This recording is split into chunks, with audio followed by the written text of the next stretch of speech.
코로나 발생, 특별히 교회에서 코로나 발생이 됨으로 까닭에 바로 코로나의 그 2단계가 격산이 돼서 어려움이 겪고 있는데요. 그 밤새도록 고민하고 기도한 끝에 내린 결정은 코로나가 진정이 될 때까지 예배를 좀 분산해서 예배를 드려야겠다라는 생각이 들어서 이제 일부 예배를 더 이제 한 부수를 넘겨서 이제 일부 예배를 7시에 예배를 드리고 그 다음에 9시에 2부 예배를 드리고 그 다음에 10시 오늘처럼 40분에 3부 예배를 드리고 오후 예배를 드립니다. 4번의 예배를 나눠서 드릴 텐데 이렇게 갑작스러운 일이기 때문에 이제 모든 상황을 구역장님을 통해서 전달을 해서 앞으로 어떻게 예배를 드려야 될지 그 구분해 드려지는 부분 예배를 여러분 말씀드리려고 합니다. 그리고 또 한 가지는 예배 드리러 오신 여러분들이 잘 협조를 하시고 또 거리 두기도 하셨는데 마스크를 쓰시고 교회로 오셨는데 이제 여러분이 교회를 나갈 때까지 마스크를 벗지 않으셨으면 좋겠습니다. 꼭 지켜주셨으면 좋겠고요. 또 거리를 두시고 그리고 또 한 가지는 여러분 실시간 예배를 드리고 있는 분도 계시지만 우리 예배를 드리는 가운데서 혹시 이렇게 하나님 앞에 헌금을 하는 과정에서 그 온라인 소위 말한다면 계좌 이체를 하시는 분들도 많더라고요. 이체를 하시는 분들 경우에는 꼭 그걸 명심을 해줘서 좀 부탁을 드리고 싶은 것은 예를 들면 기목복하고 가로 열고 11조는 11조 감상금을 가로 닫고 이렇게 입금자로 이렇게 입금을 해주시면 재정부에서 재정을 보시는데 상당히 이렇게 쉽게 잘 처리를 하게 될 것입니다. 여러분이 꼭 협조를 해주시길 바라겠습니다. 서론이 너무 길었는데 다시 한번 인사 나누겠습니다. 참 밝은 아침입니다. 힘내십시다.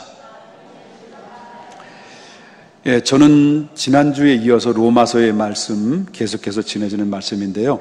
장차 다가올 영광을 바라보라 라고 하는 제목을 가지고 우리 함께 은혜를 나누고자 합니다. 지난주의 말씀을 기억을 좀 되살리는 의미에서 좀 전한다고 한다면 예수 그리스도를 믿는 사람들은 성령을 통해서 하나님의 자녀가 되는 권세가 주어졌다라고 하는 사실을 여러분 믿게 됐습니다. 그리고 또한 예수를 믿음으로 말미암아 하나님의 자녀가 되었다는 이 권세를 얻게 되었다는 것에 대해서 우리는 어떻게 확신을 얻게 됐냐고 한다면 내 안에 이미 성령께서 떠나지 아니하시고 계속해서 성령은 너는 하나님의 자녀야, 너는 하나님의 백성이야 라고 계속 나에게 감동을 주고 그리고 하나님의 백성임을 확신을 시켜주고 확증시켜주기 때문에 여러분이 믿음이 없다가도 다시 믿음이 회복되고 또 소망 중에 바라고 그리고 믿음이 흔들리지 않고 여러분 지금까지 믿음으로 지켜나가는 이유는 바로 내 안에 성령께서 내게 날마다 감동으로 확신을 허락하지 않는다고 한다면 우리 믿음을 지켜나갈 수가 없다라고 하는 것입니다. 그렇기 때문에 저와 여러분이 내 안에 성령께서 내 마음 안에 계속해서 너는 하나님의 백성이야, 하나님의 자녀라고는 그런 속삭임과 감동과 감화로 확증시켜 주심으로 말미암아 우리가 하나님 앞에 확신 가운데 하나님의 자녀라고 하는 의심을 안개를 벗어버리고 확신 속에서 믿음의 소망 가운데 살아가게 됐다라고 하는 것입니다. 그러므로 말미암아 우리가 다시는 무서워하는 영을 받지 아니하고 양자의 영을 받았으므로 우리가 하나님을 부를 때 어떤 하나님으로 부릅니까? 하나님을 아버지라고 부르고 하나님을 아빠라고 부를 수 있었던 그 힘의 원동력은 바로 성령이 내 안에서 역사하시기 때문에 가능하다. 그래서 여러분들이 하나님 앞에 기도할 때도 하나님을 찾을 때도 하나님을 나의 아버지, 나의 아빠라고 부를 수 있는 것은 지난주에도 말씀드렸습니다마는 한 아기가 뱃속에서 10개월 동안 잉태됐다가 출생을 하게 되면 새 생명이 태어나게 되잖아요. 새 생명이 태어나게 되면 한 1년이 지나게 되면 그가 시키지도 않았는데도 불구하고 본능적으로 엄마를 보면 엄마, 아빠를 보면 아빠라고 부르는 것처럼 우리가 하나님의 새 생명을 얻은 하나님의 백성들이 바로 시간이 지나게 되면 하나님을 나의 아버지, 나의 아빠라고 하나님을 찾게 되고 하나님께 예배하게 되고 하나님께 기도하게 되는 것은 누가 강요해서 되는 것이 아니라, 누가 또 협박해서 되는 것이 아니라 본능적으로 내 안에 양자의 영을 입은 사람들은 자발적으로 내 입에서 하나님을 아버지라고 부를 수 있는 은혜를 덧입게 된다라고 하는 것을 우리가 보게 된다라고 하는 것입니다. 그런 의미에서 옆에 분에게 인사합시다. 당신은 하나님을 산신령이라고 말합니까? 아버지라고 말합니까? 라고 물어보겠습니다. 한번 물어보겠습니다. 괜히 물어보라 그랬습니다. 여러분 내 안에 무슨 영을 받았다고요? 양자의 영을 받았으므로 본능적으로 내가 하나님을 어떤 분으로 고백한다는 거죠? 아빠, 하나님 아버지라고 부르는 것은 바로 우리가 내 안에 양자의 영이 임했기 때문에 가능했다라고 하는 것을 보게 된다라고 하는 겁니다. 여기서 끝나는 게 아니죠. 여기서 끝나는 게 아니라 우리가 하나님의 자녀라고 하는 신분을 받게 되면 이 땅의 삶을 살다가 다 삶을 살고 마감을 하게 되면 우리가 하나님 나라에 가잖아요. 하나님 나라에 가게 되면 하나님 나라에 가서 그냥 가는 것이 아니라 하나님의 양자의 영을 받았기 때문에 우리는 하나님의 후사로서 상속권을 받게 되는 겁니다. 그래서 하나님의 자녀로서 하나님 영광의 나라에 가면 자동적으로 영원한 기업이라고 하는 상속권을 얻어서 바로 영원한 상속을 얻는 영광의 자리에 이르게 되는 은혜를 덧입었다는 거예요. 그만큼 우리가 예수 그리스도를 믿음 하나로 인해서 얻어지는 것이 너무나도 크고 광대하다라는 것을 여러분은 절대 잊어서는 안 된다라고 하는 것입니다. 믿으십니까? 자, 이쯤 되면 이런 질문이 나오죠. 쭉 들어보니까 목사님 말씀이 동의됩니다. 저도 하나님의 자녀가 됐군요. 하나님의 백성으로 살아야죠. 자, 그렇다면 이제 우리가 하나님의 자녀가 되었고 우리가 하나님을 아버지라고 부를 수 있는 특권을 부여받았는데, 그러면 우리가 삶을 살아가는 삶이, 이 땅에 살아가는 삶이 만사형통하면서 살아가야 되는 거 아닙니까? 그런데 만사형통은커녕 만사불통이 우리 안에 임하고, 오히려 예수를 안 믿는 사람보다도 예수를 잘 믿는다고 하는 우리들이 오히려 더 힘들고 고달픈 인생으로 살아가는 사람들이 왜 이렇게 많은 겁니까? 하나님의 자녀라며, 하나님의 자녀고 하나님 영원한 기업을 받은 상속자라며. 그렇다면 우리가 만사형통해야 되고 이 땅에 사는 날 동안 바로 예수 믿지 않는 사람들 앞에서도 보란듯이 바로 만사형통하게 살아가야 되는 것이 마땅한 거 아닙니까? 그런데 이 세상에는 잘난 부모 밑에서 금수저를 입에다 다물고 나와서 고생 없이 호리호식하면서 살아가는 사람들이 얼마나 많이 있습니까? 그런데 우리는 어떤 사람들입니까? 우리들은 하나님의 자녀 아닙니까? 하나님의 백성 아닙니까? 천지를 만드신 전지전능하신 하나님을 나의 아버지로 믿는 백성들인데 왜 이렇게 우리 하나님을 믿는 백성들이 이렇게 환난과 고통 속에 살아가는 이유가 뭡니까? 이거는 납득이 안 되고 바로 의문이 생깁니다라고 이렇게 질문이 될 수 있다는 거죠. 여러분들 그런 생각 안 해보셨습니까? 저는 하도 까칠해서 그런 생각을 많이 했어요. 왜 예수 그리스도를 믿는 백성들이 하나님의 전지전능하신 하나님의 나라의 백성이 되는데도 불구하고 왜 고달픈 인생으로 살아가야 되는 이유가 뭘까라는 의문이 계속 내 안에 바로 사라지지는 않았었던 것이었어요.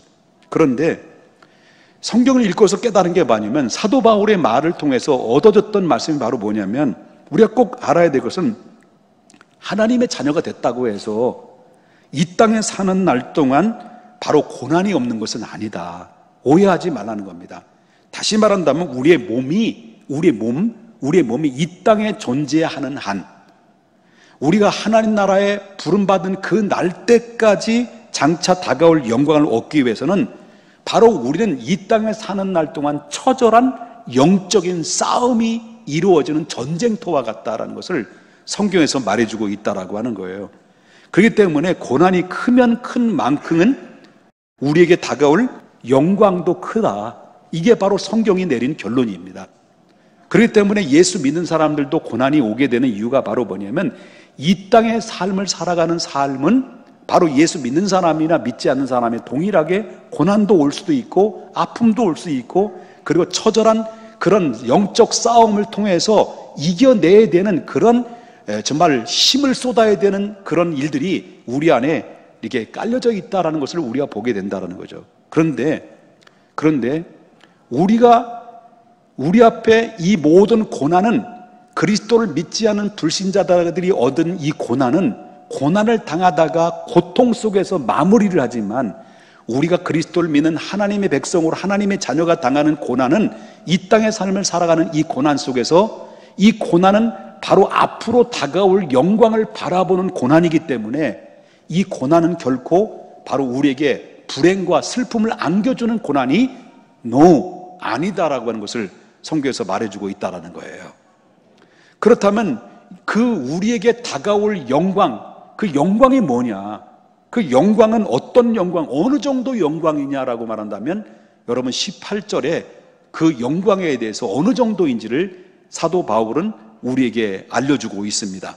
자, 18절을 보게 되면 이렇게 나옵니다. 다 같이 한번 큰 목소리로 읽겠습니다. 시작. 생각하건대 현재의 고난은 장차 우리에게 나타날 영광과 비교할 수 없도다. 여기 보면 바울이 말하는 것은 장차 우리에게 나타날 뭐가 있다는 거예요? 영광이 있다. 장차 우리에게 나타날 영광은 누구에게만 주어지고 누구에게만 약속되어졌어요?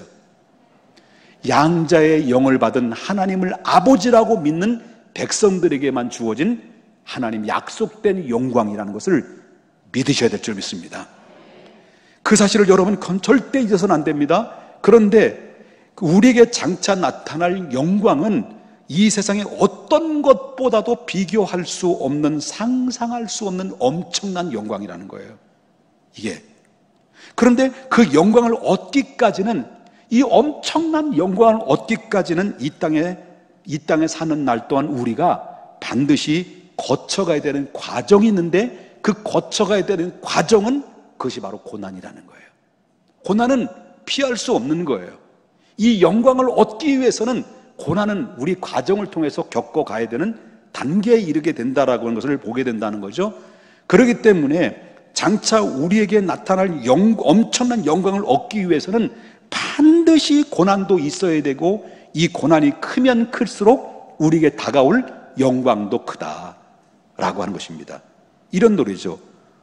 오늘의 아픔은 내일의 소망이요, 쓰라린 아픔 뒤엔 축복이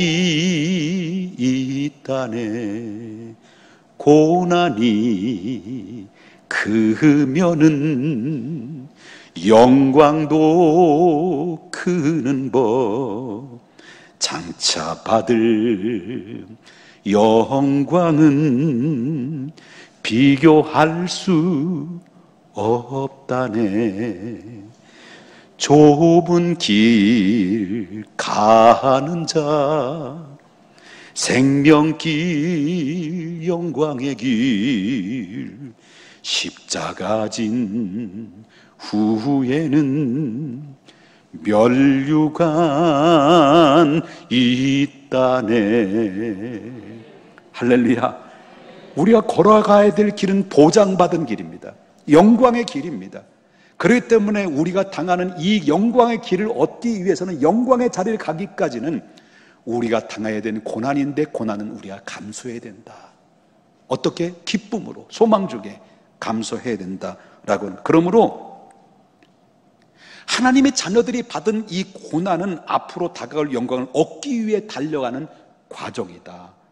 그러므로 말미암아 성도의 고난은 바로 하나님의 자녀를 만들어가는 과정, 성도의 고난은 기도하는 사람으로 만들어가는 과정, 성도의 고난은 그 성도를 겸손하게 만들어가는 과정, 그 성도의 고난은 성숙한 사람으로 만들어가는 과정, 성도의 고난은 하나님의 자녀답게 만들어가는 이 과정을 통해서 하나님께서 이렇게 우리를 이끌어 가는데, 이것을 가지고 그리스도인의 고난 이해다, 그렇게 이야기를 하고 있습니다. 그렇다면 장차 우리에게 나타날 영광은 도대체 어느 정도의 영광일까? 궁금하잖아요. 우리가 장차 하나님 앞에 가서 받아야 될 영광은 도대체 어느 정도의 영광일까? 그렇다고 한다면 그 영광은 오늘 아까도 말씀을 통해서 읽었던 말씀을 보게 되면 18절에 또다시 이렇게 얘기해요. 18절에 생각하건대 현재의 고난은 장차 우리에게 나타날 영광과 어떻게 할 수 없다는 거예요? 비교할 수 없다는 거예요. 비교가 안 된다는 거예요. 우리가 다가올 영광을 얻기 위해서는 그 영광은 그 비교가 될 수 없을 만큼 영광이다. 현재 당하는 고난은 이거는 바로 시간적이고 짧고 가벼운 거예요. 그런데 우리가 앞으로 다가올 영광은 그는 바로 영원한 거, 길고 영원한 것이고 그리고 무거운 거예요. 그래서 이것은 절대로 우리가 당하는 고난과 앞으로 다가올 영광은 비교가 안 될 만큼 찬란한 영광이 우리 믿는 그리스도인들에게 준비되어 있고 펼쳐져 있다는 것을 성경에서 확고하게 약속하고 있다는 것을 보게 된다라고 하는 거죠. 그런데 그 영광을 위한 고난은 영광을 위해서 당하는 고난은 우리만 당하는 고난일까요? 그건 아니에요. 여러분, 성경을 잘 이해해야 되는 것이 바로 뭐냐면 하나님의 영광을 바라보면서 우리가 당하는 이 고난은 우리만 당하는 것 동안이 아니라 성경에서는 모두 당하느냐고 말한다면 8장 22절에 이렇게 얘기하고 있습니다. 자, 다 같이 한번 보겠습니다. 피조물들이 다 이제까지 함께 탄식하며 함께 고통을 겪고 있는 것을 우리가 아느니라. 여기 보면 피조의 세계인 모든 만물들도 누구와 함께 고통을 당한다는 거예요. 누구와 함께 탄식하며 누구와 함께 고통을 당한다는 거예요? 우리가 지금 고난 당해요, 안 당해요? 지금 이해되는 거예요, 제 설교에? 아니, 이해 안 되시면 처음부터 다시 하고. 이해되시는 거예요? 근데 왜 내 믿음이 안 생기지? 이해가 안 돼. 제 설교 이해되는 거예요? 다시 좀 설명해 드려야 돼요?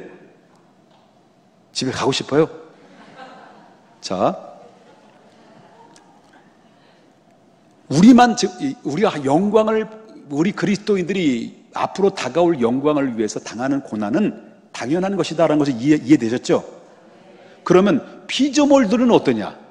피조물들도 우리와 동일한 고난을 당한다는 거예요.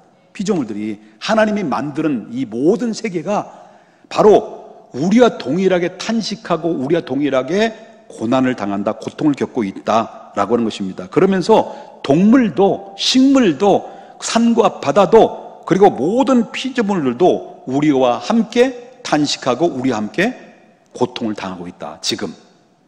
그렇다면 왜 이 피조물들이 우리와 함께 탄식하고 고통을 당하는 이유가 뭘까? 라고 할 때 20절에 그 이야기를 또 얘기해요. 20절에 보니까 피조물이 어디에 굴복한다는 거예요? 허무한 데 굴복하는 건데 원래 그것이 자기 뜻이에요, 아니에요? 자기 뜻이 아니라는 거예요. 원래 뜻은 누구에게 굴복하게 돼 있어요? 오직 굴복하게 하시는 이로 말미암아라습니다. 이게 무슨 말이냐면 원래 피조물은 허무한 데 굴복하는 것이 자기의 뜻이 아니었다는 거예요. 허무한 데 굴복하는 것은 인간이 뭐 때문에 굴복하게 되냐면 인간의 죄 때문에 굴복한 거예요. 인간들의 죄로 인해서 모든 피조물들이 허무한 데 굴복하게 돼서 땅과 하늘과 바다와 산천초목이 모든 피조의 세계가 저주를 받아서 마땅히 하나님 해야 될 일들을 결국 어떻습니까? 하지 못하고 인간들의 죄 때문에 신음하고 고통하고 탄식하고 있는 것이 우리 주변에 살고 있는 땅과 바다와 산천초목이 모든 세계가 다 인간들의 죄 때문에 지금 고통하고 신음하고 있다는 거예요. 이게 성경에서 밝혀주고 있는 비밀이라는 거예요. 그러면 하나님을 떠난 인간의 죄로 인해서 우리가 살고 있는 이 땅이 지금 어떠냐? 썩어져 가고 있어요. 이 땅이, 여러분들이 땅을 밟고 살아가는 이 땅이 정말 건강한 땅입니까? 인간들의 죄 때문에 이 땅은 썩어져 가고 있어요. 여러분, 제가 1959년 12월 27일 날 태어났어요. 60년대 70년대 어린 시절에는 여러분 땅만 조금만 파면 여러분 운물에서 물이 나왔어요. 그걸 우리 먹고 살았어요. 아무런 지장도 없어요. 깨끗한 물이었어요. 청청한 물이었어요. 그런데 시간이 지나면서 오늘날 땅 파서 여러분 어떻게 운물을 파서 여러분 뽑아 드실 수 있어요? 드셔봐요. 그럼 골로 가는 거예요. 그만큼 여러분, 인간들이 만들어놓은 이 죄 때문에 모든 피조물이, 땅들이 썩어져 가고 있습니다. 여러분 보세요. 홍수 사건으로 인해서 지금 오늘날 보십시오. 지금은 물이 깨끗하게 물이 흐르고 있는 것 같지만 한 달이 지나고 두 달이 지나 보세요. 우리가 냇물이 흐르는 물들이 우리가 쉽게 찾아보는 물들이 여러분 오염된 물이 될까요? 안 될까요? 오염되는 물이에요. 오염되지 않는 땅, 그런 땅들이 썩어져 가고 있어요. 여러분, 하늘이 머름 산천초목이 썩어져 가고 있어요. 여러분, 그렇기 때문에 바다도 썩어져 가고 산천초목이 점점 서서히 썩어져 가고 있는 것인데, 그러니까 여러분 뭡니까? 인간들이 만들어 놓은 죄 때문에 모든 피조물들이 함께 탄식하며 함께 고통을 갖기 때문에, 인간들이 만들어 놓은 죄 때문에 땅들이 인간을 향해서 역공하고 하늘이 인간들에서 역공을 하고 모든 산천초목이 인간들에서 대적하고 역공하는 이유가 바로 뭐냐? 인간들의 죄 때문에 그런 거예요. 그래서 여러분, 홍수로 수많은 사람들이 피해를 당합니까? 이게 누구의 책임입니까? 인간들의 죄로 인한 역공에서 이루어지는 사건들이다. 그래서 우리들이 믿는 백성들과 함께 모든 피조물들도 동시에 함께 고통을 하고 함께 아파하는 이유가 바로 인간들의 죄 때문에 이루어진 것이다 라고 하는 것입니다. 그래서 인간들이 죄 때문에 드러내야 될 일들을 드러내지 못하고 결국은 모든 피조물들이 허무한 데 굴복하는 것이다. 여러분, 북한에서 넘어온 한 신앙인의 이야기입니다. 자기 고향은 개성 땅 바로 밑에서 농사를 짓고 있는 농사꾼이었는데, 38선 바로 위에잖아요. 38선 바로 위인데 그 농사를 지으면서 이상하게 생각했던 것이 바로 뭐냐면, 아니 북쪽하고 휴전선을 넘나들면서 남한을 쭉 바라보면 남한이 보이는데, 남한 땅을 보이는데, 남한은 언제든지 언제나 풍년이 든다는 거예요.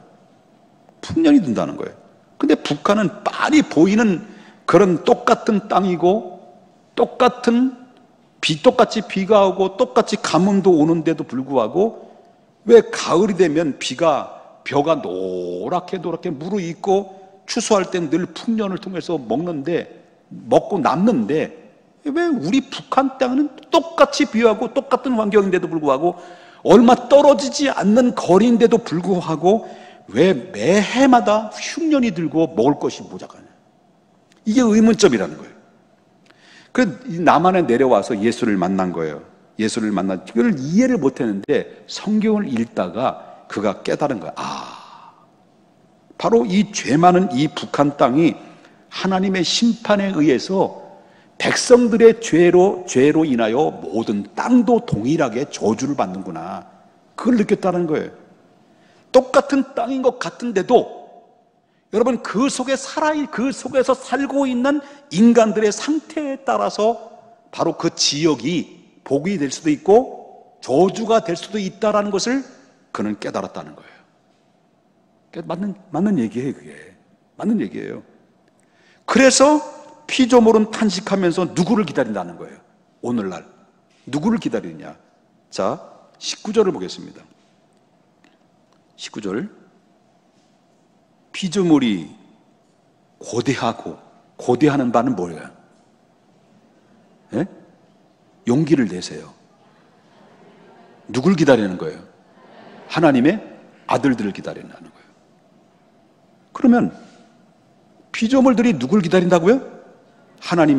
그럼 하나님의 아들들이 누굴까? 하나님의 아들들이 누굴까요?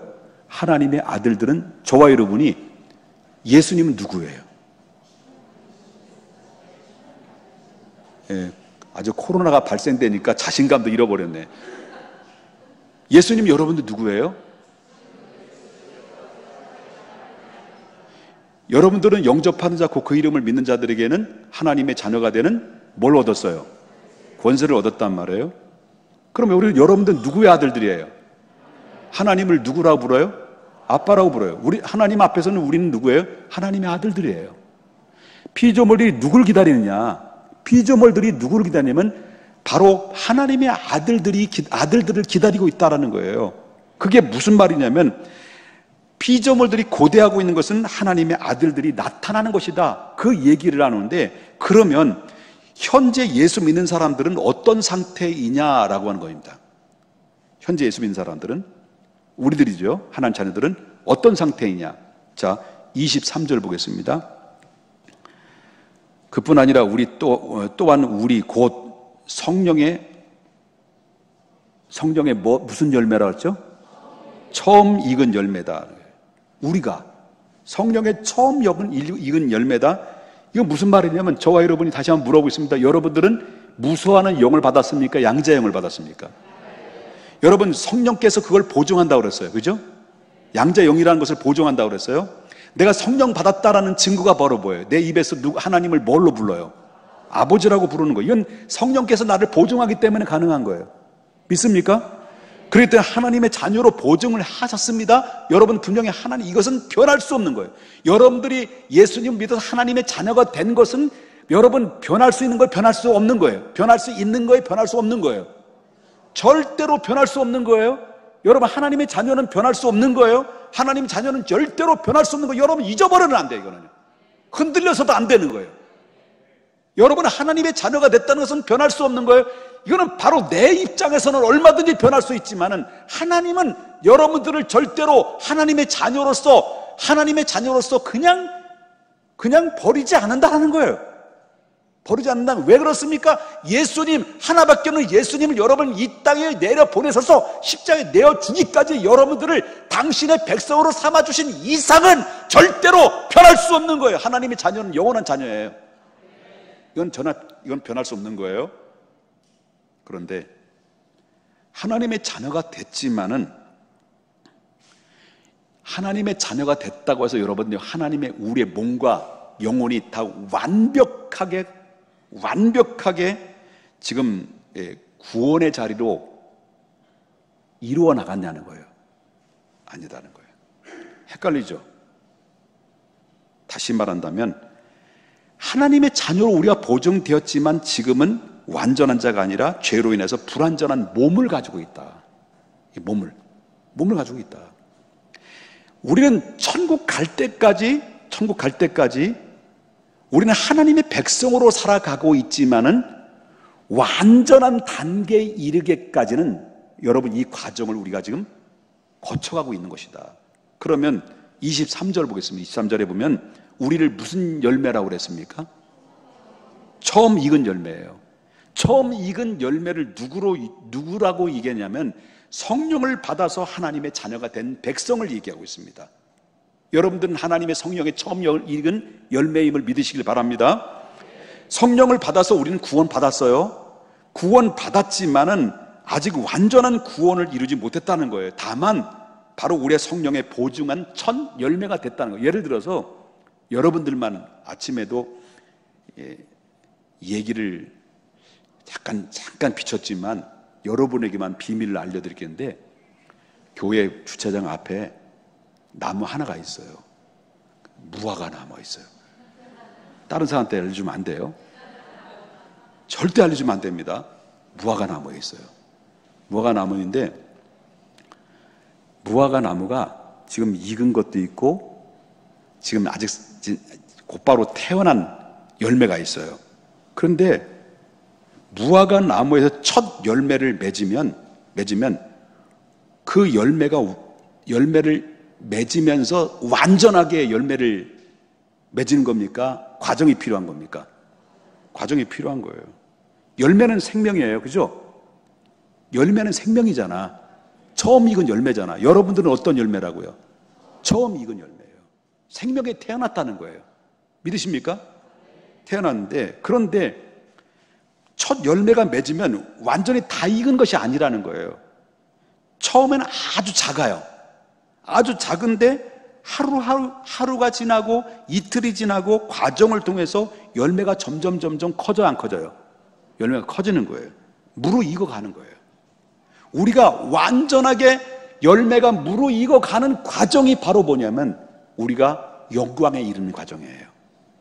그러나 우리는 그 영광에 이르는 과정을 지금 갖고 있기 때문에, 여러분, 호랑나비 있잖아요. 이게 뒤집어 이게 있잖아요. 호랑나비 누에가 나비로 부화되는 그 과정을 몇 시간 정도 걸리면 2시간 걸려요.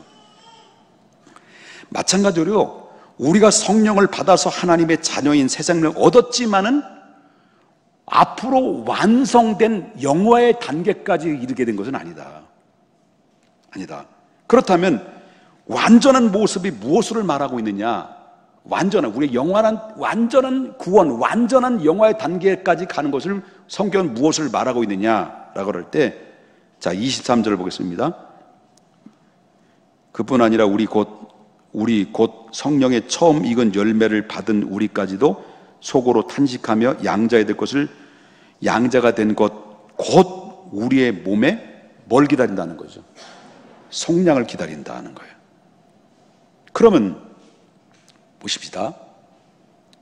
속량을 기다린다는 말이 뭘까요?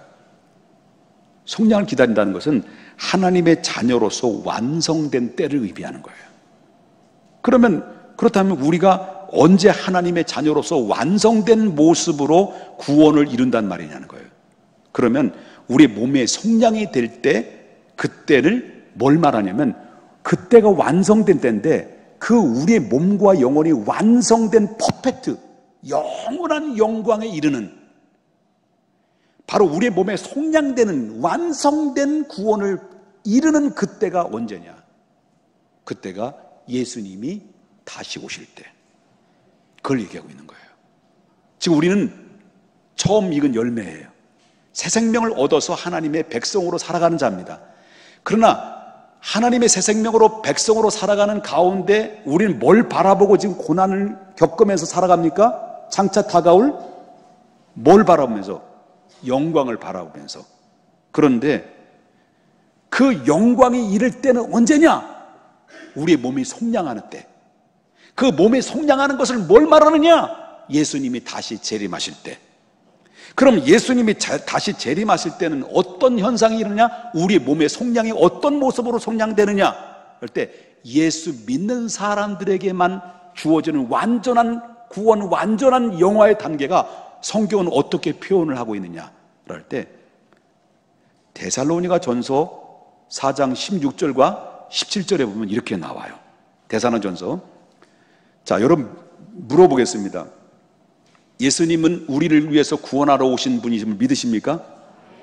그 구원하러 오신 분이 우리를 위해서 십자가에 못 박혀 돌아가신 것을 믿으십니까? 예수님은 죽은 자 가운데서 다시 부활하신 부활의 주님을 믿으십니까? 그렇다면 부활하신 주님은 성경은 말하기를 다시 오신다는 약속을 하셨는데, 다시 오실 그 예수님을 여러분 믿으십니까? 그 만약에 예수님이 지금 다시 오신다고 한다면 우리는 어떤 모습으로 예수 믿는 처음 익은 성령의 익은 처음 익은 새 생명을 얻은 사람들은, 하나님이 영광을 바라보며 고난을 이겨내는 하나님의 소망 중에 살아가는 사람들은 예수님 만약에 다시 오신다고 한다면 어떤 모습으로? 몸에 속량된 모습으로, 완전한 영화의 단계의 모습으로 이르게 된다는데, 그 이르게 되는 영광의 모습을 성경은 어떻게 표현하고 있느냐? 할 때 데살로니가전서 4장 16절과 17절에 봅니까? 다 같이 보겠습니다. 한번 읽어보겠습니다. 주께서 호령과 천사장의 소리와 하나님의 나팔 소리로 친히 하늘로부터 강림하시니. 자, 우리는 그리스도 안에 있는 자입니까? 그리스도 밖에 있는 자입니까? 로마서 1장에 나오는, 로마서 8장에 나오는 너희 그리스도 안에 있는 자에게는 우대, 카타, 크리마 뭐라 그랬습니까? 결코 정죄함이 없나니. 생명의 성령의 법에서, 죄와 사망의 법에서 해방받은 사람들이 누구라 그랬습니까? 여러분, 그리스도 안에 있는 사람들이었습니다. 그리스도 안에 있는 자는 결코 정죄함이 없나니. 그리스도 안에 있는 자는 결코 정죄함이 없나니. 그리스도 안에 있는 자는 성령의 생명의 법이 죄와 사망의 법에서 완전히 해방됐다. 우리는 그 백성들입니다. 그런데 그 하나님의 결코 정죄함이 없는 백성들이 만약에 주님이 딱 재림하실 때 그리스도 안에서 죽은 자들이 있고 지금 살아있는 자가 있어요. 그러면 여러분들은 지금 그리스도 안에 있는 자입니까? 밖에 있는 자입니까? 그리스도 안에 있는 자이면서도 지금 여러분 살아있어요? 살아있어요? 죽어있어요?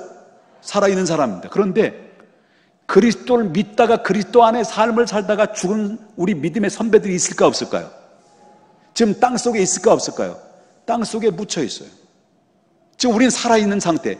그리스도 안에 있는 사람이 두 종류의 사람들이 있어요. 그리스도 안에서 이미 믿다가 죽은 사람들이 있고 그리스도 안에 지금 살아있는 사람들이 있어요. 그럼 예수님의 재림 딱 가셨을 땐 어떤 일이 벌어지냐라고 그럴 때 16절에 그리스도 안에서 죽은 자들이 어떻다라는 거예요? 먼저 일어난다는 거예요. 먼저 일어난다는 거예요. 이게 우리가 겪어야 될 일이에요. 앞으로 겪어야 될 일. 아멘? 자, 17절이니까 그 후에 그러면 지금 살아있어요. 그리스도 안에 있는 자들 지금 살아있어요? 안 살아있어요? 여러분들 그리스도 안에 있죠? 살아있죠? 그러면 우리 살아남은 자들은 누구와 함께? 그들과 함께 구름 속으로 끌려 올려서 어떻다는 거예요? 공중에서 누구를 만나는 거예요? 주를 만나는 거예요. 그때가 바로 뭐냐? 완전한 영화. 그때가 바로 뭐냐? 우리의 몸의 속량, 영광, 완전한 영광에 이르게 되는 거예요. 그리스도 안에 있는 자들에게만 주시는 축복이에요. 그래서 우리는 항상 누구와 함께 한다는 거예요? 주님과 함께 있게 된다는 거죠. 그러면 뭐냐면 그리스도 안에서 예수님의 재림했다, 지금 오셨다, 다시 오셨다. 그러면 다시 오시는 그 순간에 어떤 일이 벌어지냐면 그리스도 안에서 죽은 자들이 먼저 부활한다는 거예요. 부활해서 우리 믿는 사람들과 함께 공중으로 끌려 주님과 함께 만나서 영원히 그와 함께 한다는 얘기를 하고 있어요. 오늘 본문에 사도 바울은. 그러면 우리 몸이 완전한 천국 가기에 아주 딱 알맞는 영광의 자리에 딱 알맞는 모습이 어떤 모습일까? 우리 이 모습일까 지금? 여러분 마음에 들어요, 안 들어요, 이 모습이? 자, 아니다라는 거예요. 부활에 대해서, 그리스도를 믿는 사람의 부활에 대해서 사도 바울은 우리의 몸, 다시 그리스도 안에 죽었던 자들이 일어난다, 우리가 일어난 사람과 우리 살아있는 그리스도 안에 사람들이 함께 공주로 끌려올 때 끌려 올라가는 우리의 몸 상태, 영혼의 몸 상태는 어떤 몸일까? 라고 그럴 때 사도 바울은 여기에 비밀을 알려줬어요. 고린도전서 15장 51절과 52절에 뭐라고 비밀을 알려줬냐? 자, 보겠습니다. 보라, 내가 너에게 뭘 말하노니? 비밀을 말하노니 우리가 다 함께 다 잠잘 것이 아니요 마지막 나팔의 순식간에 호련히 뭐라는 겁니까? 다 변화된다는 거예요. 호련히 변해. 어떻게 변화? 하나님의 우리의 영광의 자리에 이르기에 딱 알맞는 모습으로 변화된다는 거예요. 예수님의 부활의 첫 열매가 됐던 것처럼 우리가 그와 같이 부활하여 변화되어서 주님을 앞에 서게 될 것이다. 호련히 변화된대, 호련히. 그러면 52절에 나팔 소리가 나는 순간에 죽은 자들이, 지금 그리스도 안에 죽은 자들의 시체가 다 썩었어, 안 썩었어요? 썩었단 말이에요. 다 여러분 또 화장해서 가루가 돼서 땅에 뿌려졌지만 그런 썩어져 있는 육체, 그리고 썩어져 있는 모든 일, 가루 이런 거 생각하지 말라는 거예요. 하나님은 무에서 유를 창조하신 분이에요. 우리를 부활하실 때는 어떤 모습으로 부활하시느냐? 바로 뭐냐면 썩지 아니한, 이미 썩었습니다. 그렇지만 부활할 때는 썩지 아니할 것으로 완전한 몸으로 영광의 자리에 이를 수 있는, 영광의 자리에 이를 수 있는 딱 알맞는 모습으로 부활하여서 우리가 하나님 앞에 서는 그때를 완전한 구원이라고 말하는 겁니다. 영화라는 겁니다. 영화. 그때까지 우리가 구원받은 백성은 변할 수 없어요? 변할 수 없어요. 이거는 영원한 구원의 백성들에게 주어지는 하나님의 특권이고 하나님 영광의 약속인 것입니다. 아멘. 우리의 그때 당시에, 그 당시에 우리의 몸은요, 영혼만 있는 이상한 몸이 아니에요. 예수 그리스도께 다시 오실 때는 우리의 몸이 성량받을 때 우리들은 영원한, 완전한 영혼과 몸, 완전한 부활의 몸, 영원한 몸, 거룩한 몸, 영광의 몸으로 완전히 변화돼서 주님 앞에 서게 될 것이다. 인간들의 죄 때문에 허무한 데 굴복했던 모든 피조물까지도 바로 그날이 오기를 간절히 탄식하며 지금도 기다리고 있다. 만물, 모든 피조물까지도 우리 인간들이 구원받기를 원합니다. 하나님 재림하셔서 제발 재림하셔서. 인간들의 죄 때문에 고통스럽습니다. 인간들의 죄로 인하여 지금 너무나도 힘듭니다. 어느 소속히 바로 그리스도 안에 있는 백성들이 완전한 몸이 성량될 때까지 그 피조물들은 지금도 학수고대하며 그 때를 기다리며 탄식하며 우리 구원받는 백성들이 완전한 구원에 이르기를 기다리고 소망하고 있다는 거예요. 피조물들까지 그렇다는 건데. 유명한 켈빈은 여기에 대해서 이런 말을 해요. 우리의 부활의 몸은 얼마나 아름다울까. 여러분들이 부활할 때 우리는 상상을 못하잖아. 상상을 못하는데 켈빈은 아주 깊이 있는 말씀을 연구했던 켈빈이 이런 말을 해요. 우리의 몸에는 오감이 있어요. 오감이 있는데 시각, 청각, 후각, 미각, 촉각. 우리가 가지고 있는 이 오감 밖에는 가지고 있지를 않아요. 만약에 이 오감 중에서 하나만 잃어버리면 얼마나 불편할까. 예를 들어 시각장애인들이 시각을 잃어버린다면 행동 반응의 장애가 얼마나 불편할까요? 제가 코로나 발생할 그 무렵에 제가 이제 지난 3월 달부터 약 5월 달까지 제가 이 가래, 기침으로 인해서 고생을 많이 했어요. 여러분들이 강단 설 때마다 자꾸 째려봐가지고 혹시 목사님이 코로나 발생된 거 아닌가 그런 스트레스를 많이 받고 있었는데 얼마나 불편해요. 근데 이 측농증까지 오니까요, 병원에 가보니까 이 측농증까지 온 거예요. 측농증까지 오니까 뭐를 잃어버렸냐면 제가 커피를 핸드드립을 해요. 오바리스타라고.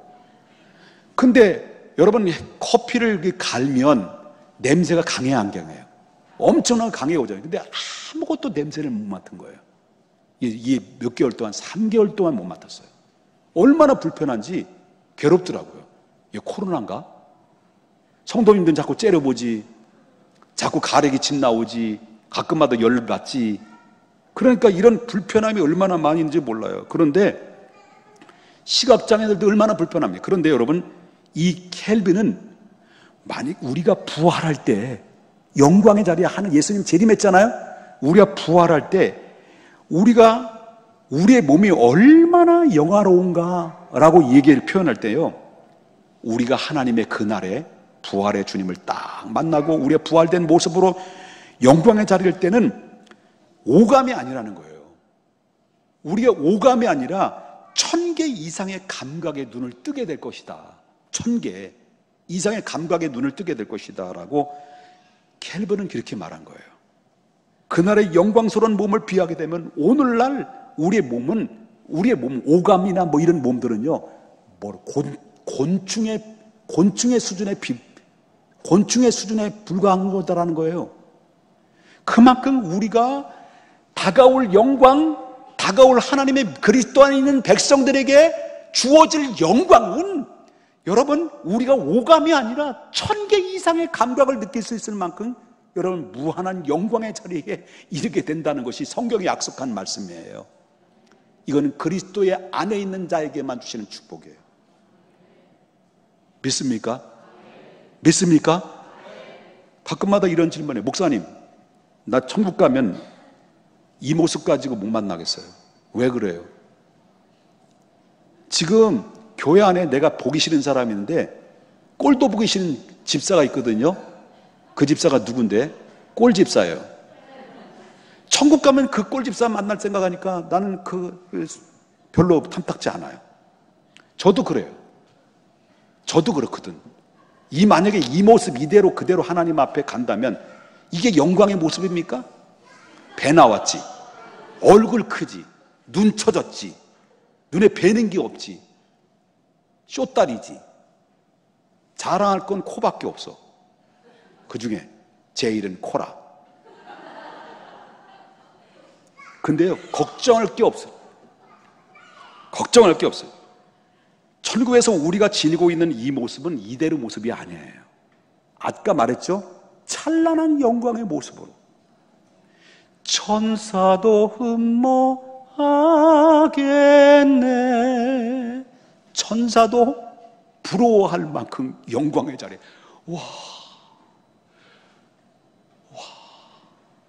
이럴 때 박수를 쳐야 되는데, 천사들이 박수를 치면서 부러워할 만큼 영광의 자리라는 거예요. 여러분, 예수 믿는 거 하나 가지고 우리가 받은 복, 혜택은, 우리가 받은 특권은 무한한 그런 특권, 우리가 받은 거예요. 이 모습 아니에요? 쪼다리? 아니에요. 얼큰? 아니에요. 아무리 잘난 코라도 이거 들고 가는 게 아니에요. 영광의 자리. 이거 믿어야 됩니다.